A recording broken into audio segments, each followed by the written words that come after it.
a term. And after that, I was called to the Mount Airy Baptist Church in Bridgeport, and that's where I served for 17 years.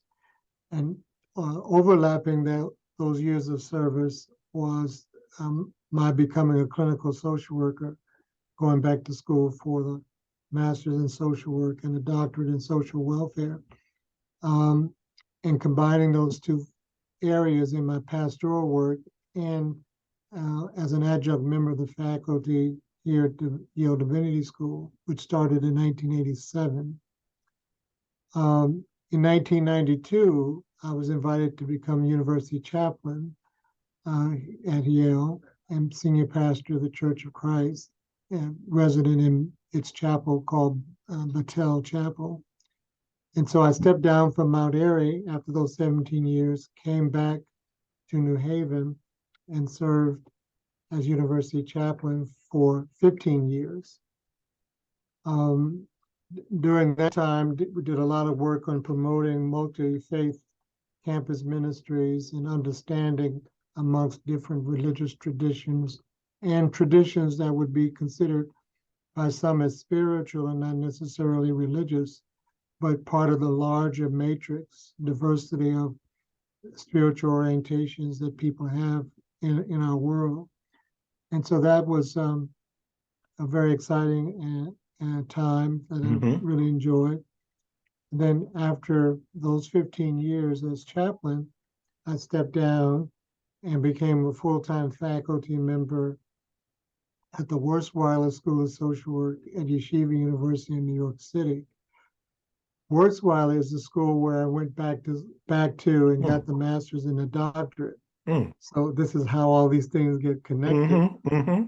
And so I served on faculty there for 5 years, and the fifth year is when I was invited to become pastor of Dixwell Congregational Church.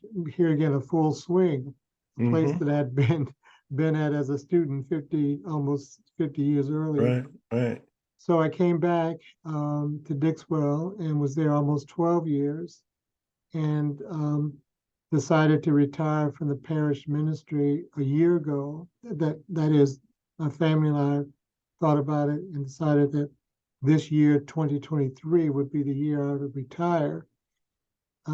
We made that decision in 2022 after leading the congregation through the pandemic and helping it to survive and thrive and to stabilize its presence in the community. It was the spring of 2023 when the invitation came to be in the current position. So here's the connection. The current position is one of guiding and facilitating students at the Divinity School who want to acquire a joint Master's of Divinity or Master of Art in Religion with a Master's in Social Work. And we have a joint relationship with the UConn School of Social Work. That's been on the books, and we've had students to go through it over the years. And so we want to expand the partnership with 2 or 3 other schools of social work in addition to UConn.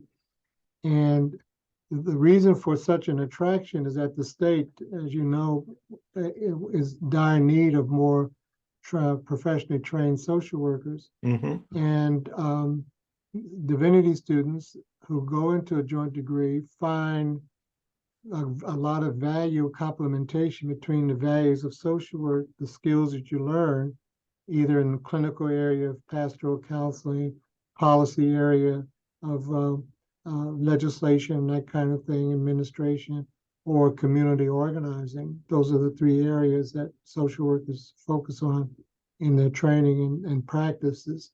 So my job here, having done that work in the church and in the community, and to incorporate it, my clinical knowledge as a social worker dealing with trauma in the pastoral realm, I pull all that together to help students to make their journey through the joint degree program.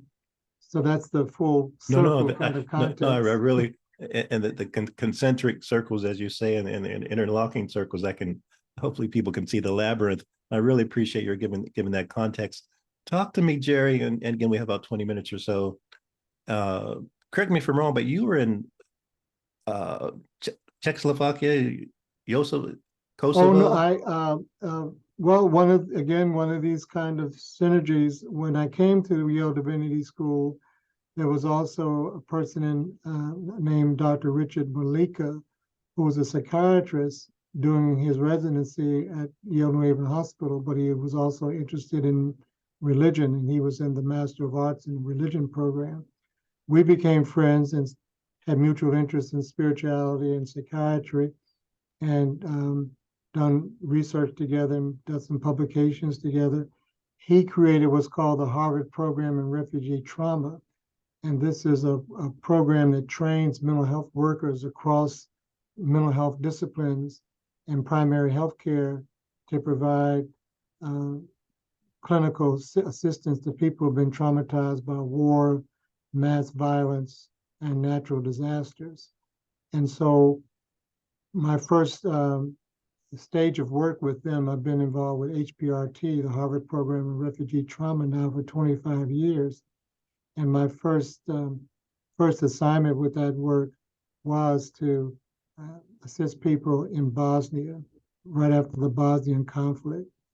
Uh, so I went to Bosnia several times over a 7-year period, and working with our colleagues, we had a team of physicians in Bosnia, but working with them to provide mental health care to people affected by the war that had ended with the Dayton Accords in the early 90s. And then I've incorporated trauma work in my work as a pastor, and certainly the needs of the African American community. And the reason I really appreciate your sharing that context and that part of your journey, as well as because for the shows, although I do strictly historic shows, but I also like to kind of, even if it's if a historic if it's a historic episode when someone's listening, I ask them to kind of translate that in terms of what's going on today. But today, that translation is not too difficult to make in terms of what's going on in the Middle East and the founding of all of most of the religions. I guess wonder what's on your mind in that regard. You and I can't mandate a ceasefire at the moment. We could invoke Ralph Bunche perhaps, or we couldn't invoke Andy Young, or we could invoke uh, President Carter's books. But I guess wonder what's going through your mind now in terms of the refugee, whatever crisis or word you want to use in terms of the humanity, this displacement of humanity that's going Mm-hmm. on, and again the need for what you're doing, because even if the ceasefire happened today, these traumas, these bombs, these episodes, these deaths, these murders are will perhaps take place in the future. It's like, Yeah, as you know, there's long-term um, significance, long-term intergenerational trauma that happens after major events like a war or natural disasters or civil unrest. So when we think about it, just in the last few years, we've had the culmination of problems in between Israel and Hamas, between Israel and Gaza. The problems that we are now seeing didn't just ferment overnight. It's a long history of conflict. That's one scene. Then we have the situation in the Ukraine. That's another scene. mm-hmm. And we've had some atrocities happening in civil war conflicts in different parts of Africa. Mm-hmm. And then when we look at our domestic situation, George Floyd, other the killings and state-sponsored terrorism of Black people and women and men and children. You see, these are variations. These brutalities are a variation of of the same problem of racism and homophobia and religious fundamentalism. And what needs to happen is, these are very complex things, but in light of the current situation in Israel, between Palestine and Gaza, or Israel and Gaza, uh, in addition to all the political stuff that's going on in negotiations behind the scenes between various countries, including Iran and Egypt and the United States, someone has to constantly talk about the need for there to be a different um, atmosphere whereby, as my mentor, and you're familiar with the work of Howard Thurman, used to talk about all the time, is that you've got to redefine and take away the definition of enemy. Mm.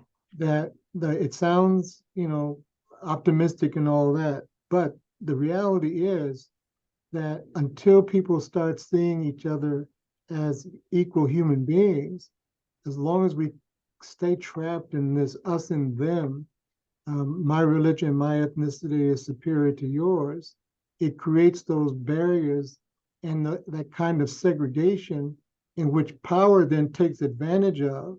And whoever has the power in a segregated world, the people or the institutions with the power live a different quality of life from those from whom their use of power then oppresses. And so you get that imbalance. And over time, people who are oppressed will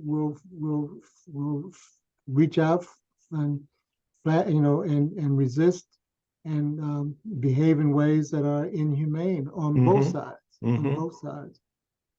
And let's continue on that theme a little, because you've also traveled to South Africa, and though you weren't there during the overt oppression, you saw the effects of what happened when for apartheid to have reigned its ugly head for several decades.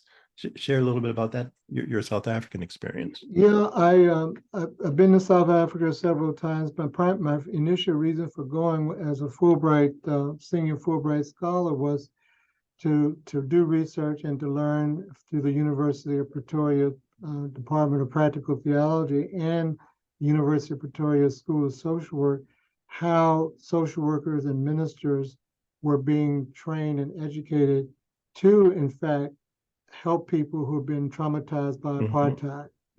And so that's a continuous theme with my work in Bosnia, my work in South Africa, my work right here in our own community, and in the private counseling I occasionally do.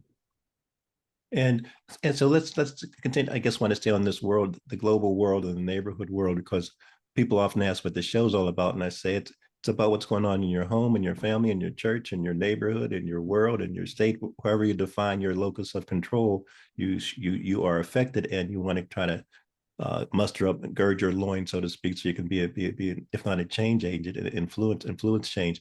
But talk about, so just include Haiti on your list as well. I mean, people, that's kind of become now back burner news, but people forget the issues that have been going on there for so more recently as well as in the past. In any situation where you have dictators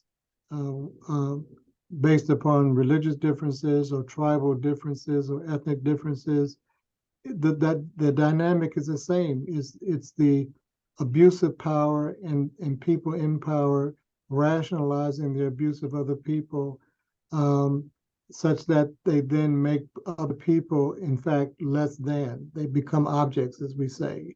And it's easy to then perpetuate more oppression and violence on people that you perceive as not another human being like yourself. And that condition only gets exacerbated by poverty, corruption, further means the use of resources that indeed segregates people and creates multi-tiered kinds of society. Some people think, for an example, that U.S. in general is we have social economic groups, middle class, rich, supposedly rich, and poor. But we are a very class-oriented society. We have so many classifications.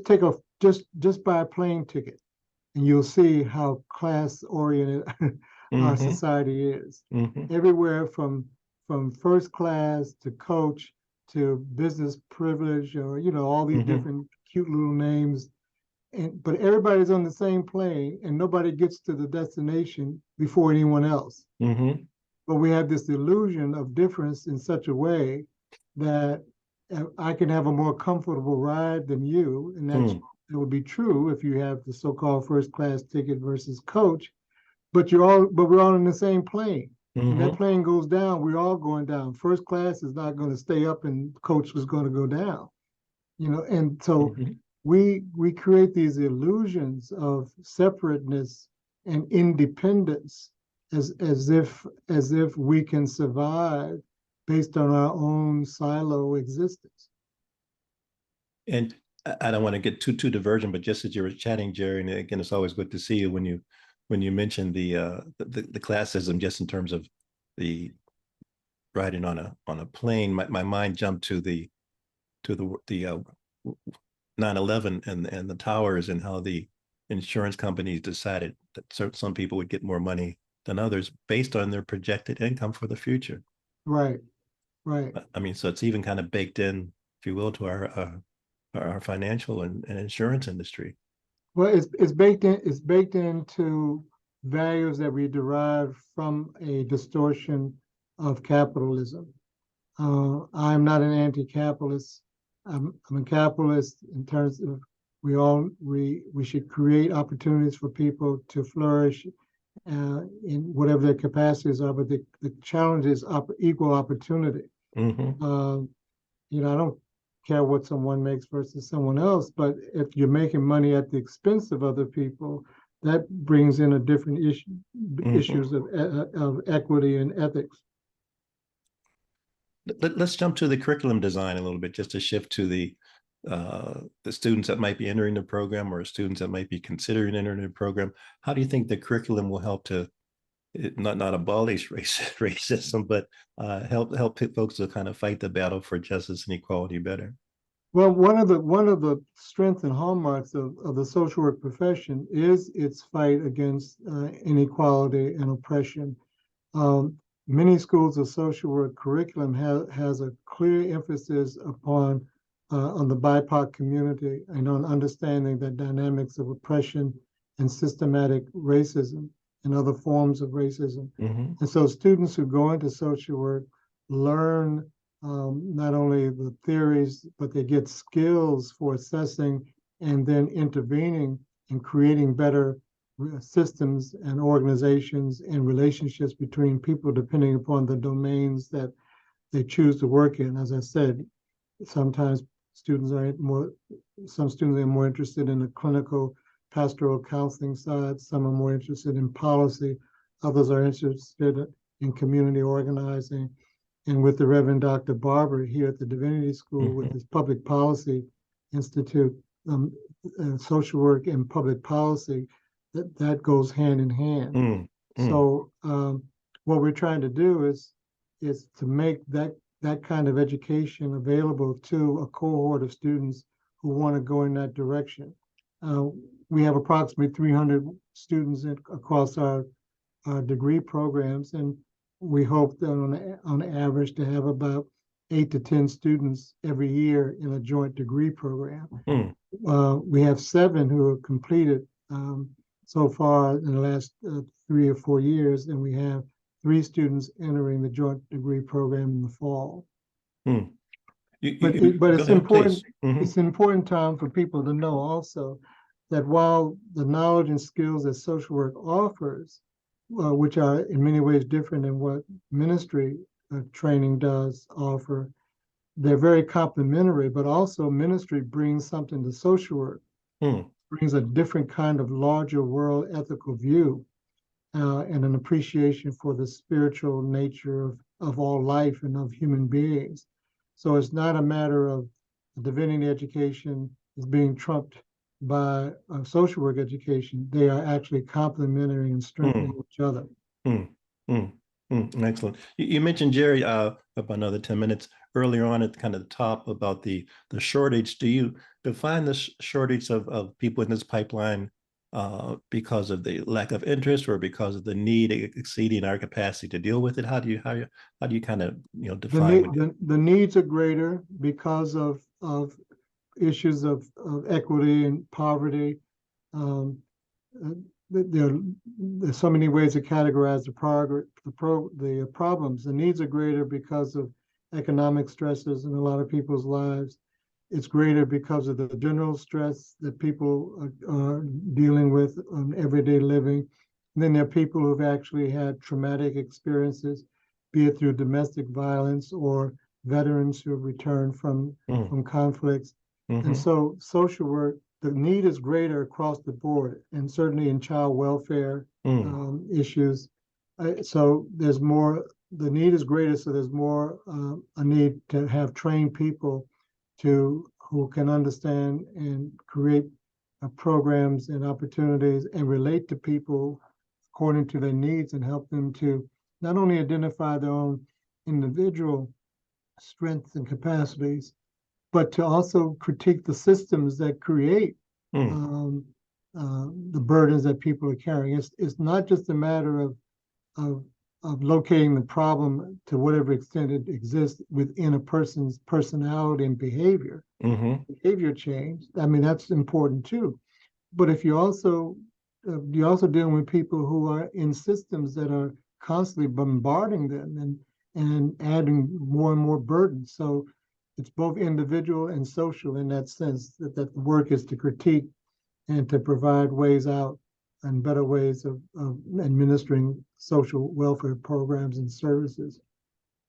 Is it too, Jared, I really appreciate that clarification. Is it too simplistic to say that individuals might be quote unquote sick to some degree, but is it too general to say that society is sick?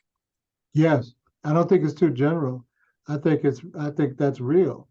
The way in which social media, for an example, shows us how we have been conditioned to violence, for an example, that violence is a form of entertainment, that that people can take out their phones and record abuse rather than intervening to stop it.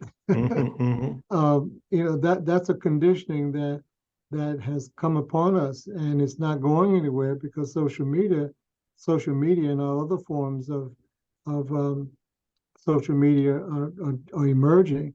The whole issue of AI, artificial intelligence, how we're going to interact and be able to make distinctions between what's real and what's not real. All these things play upon our psychic and our unconscious, and without being aware and prepared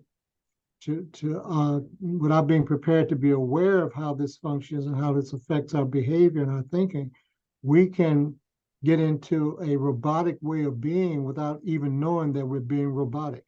The Pavlovian theory kind of kicks in. I often wonder. I know, this is too simplistic, Tom, as you said. I know the power of the state, for an example, the police power of the state. But I've often wondered what would have happened during the George Floyd arrest and with the police officer having his knee on his neck. What would have happened if any one of his police colleagues, had walked over to that police officer and put their hand under his arm and say, "Look, stand up, let's release him a little bit." We would have a whole different story, right? Now, as a citizen, if you're standing there and you feel like you really want to run over and grab the police officer, you know what could happen to you. You can get arrested for interfering with the police officer. You can even get shot because you're threatening, perception of threatening a police officer. But the whole point is, how do we interrupt? How do we intervene into modes of thinking and behavior that leads to destruction? How do we do that before it gets to the point of destruction? Jerry, for people that are listening and students or even parents or just anyone that's listening that has interest in the program and how they might know someone in their network that might be interested in applying, what's the best way for them to kind of discover information? Oh, they can go on the Yale.edu and then click on the Divinity School, or they can email me. It's as we say, it's my government name, Frederick.Streets, FREDERICK.Streets, STREETS @Yale.edu. Great. We have about 3 or 4 more minutes, I want you to kind of, if there's something that's burning in your heart, but I'll kind of throw hopefully not a curveball or a spitball or a forkball to you, but share, if you will, a biblical passage either in the Old or New Testament that you think people need to really just ponder, whether you're a Christian or Jew, it doesn't matter, that might be of interest to folks today that you'd ask them to kind of either say to themselves or think about so that we can create peace on earth, goodwill toward men and women. Yeah. Well, two come to mind. One is in the Christian world, we often cite John 3:16, for God so loved the world that God gave of God's self, that whoever believes in him shall not perish but have everlasting life. In the Hebrew scriptures is you should love the Lord your God with all your heart, mind, and soul, and your neighbor as yourself.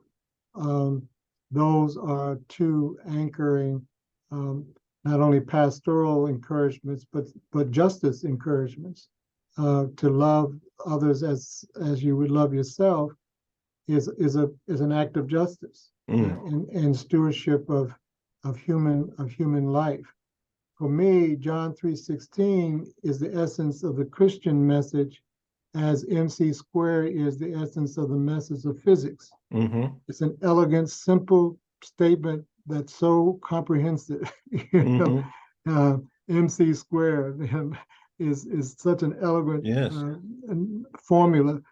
John 3:16 is the same, whether you're a Christian or atheist, because I think all people are spiritual, not necessarily religious.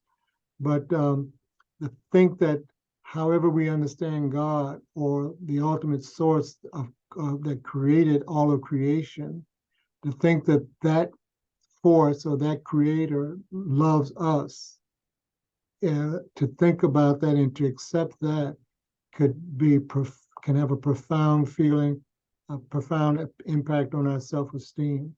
We have about eight more minutes. Let's drill down if we can, as we conclude on that thought, because again, it might be too philosophical, but again, the social work mission is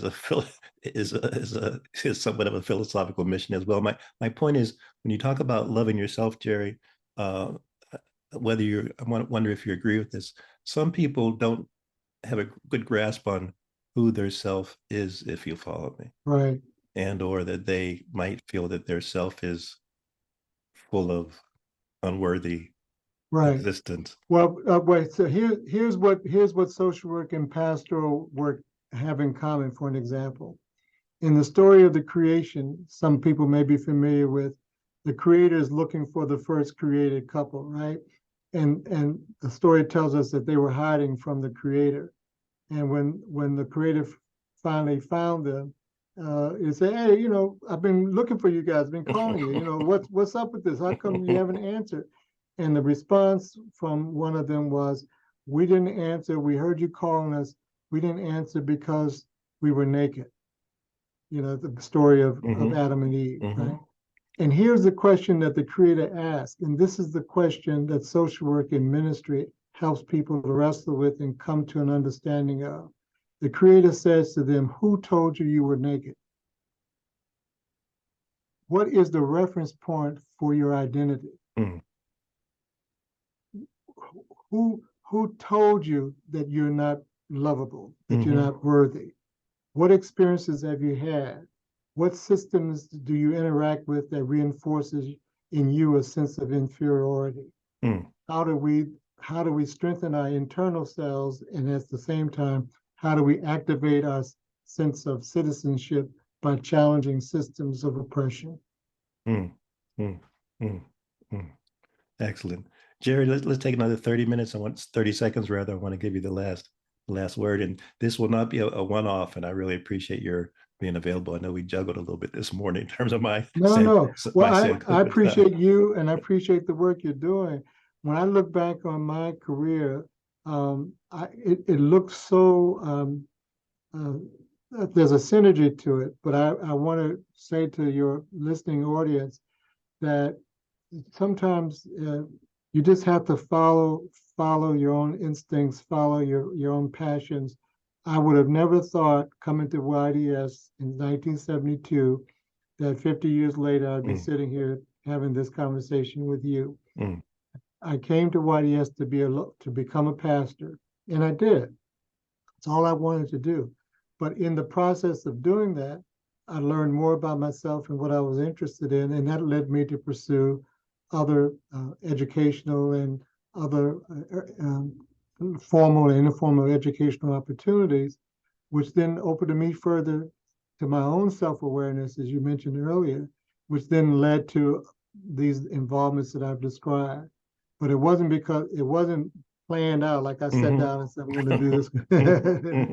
So I would ask your audience to really trust their instincts, and whatever the wrestling is, whatever the discomfort is, that's a gift from themselves to themselves, trying to tell them something about their journey. Mm, mm, mm, mm. And not to resist it, to learn from it, to invite it. As we move into, I mean, this month has been Native American Heritage Month kind of thing. As we moved into Thanksgiving, and just I'm really glad you clarified about your undergraduate experience.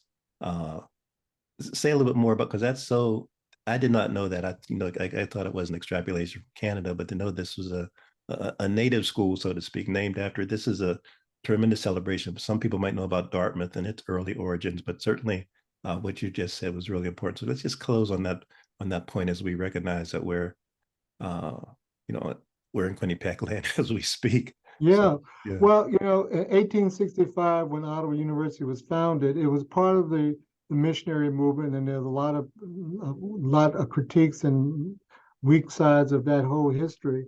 But the missionaries who were working out in the Midwest and Kansas were in partnership with the Ottawa Plains Indians. They weren't trying to missionize them into being Christian.